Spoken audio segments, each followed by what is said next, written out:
And Kannada నుంచి వచ్చినటువంటి ఒక అద్భుతమైన యాక్టర్ ధనుంజయ.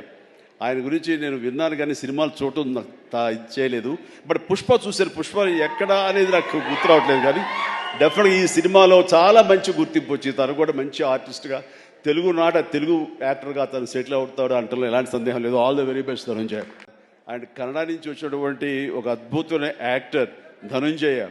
ఆయన గురించి నేను విన్నాను కానీ సినిమాలు చూడటం నాకు ఇది చేయలేదు. బట్ పుష్ప చూశాను. పుష్ప ఎక్కడ అనేది నాకు గుర్తు రావట్లేదు కానీ డెఫినెట్గా ఈ సినిమాలో చాలా మంచి గుర్తింపు వచ్చింది. తను కూడా మంచి ఆర్టిస్ట్గా తెలుగు యాక్టర్గా తను సెటిల్ అవుతాడు అంటలో ఎలాంటి సందేహం లేదు. All the very best Dhanunjaya.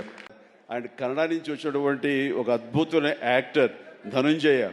ఆయన గురించి నేను విన్నాను కానీ సినిమాలు చూడటం నాకు ఇది చేయలేదు. బట్ పుష్ప చూశాను. పుష్ప ఎక్కడ అనేది నాకు గుర్తు రావట్లేదు కానీ డెఫినెట్గా ఈ సినిమాలో చాలా మంచి గుర్తింపు వచ్చింది. తను కూడా మంచి ఆర్టిస్ట్గా తెలుగు యాక్టర్గా తను సెటిల్ అవుతాడు అంటలో ఎలాంటి సందేహం లేదు. All the very best Dhanunjaya.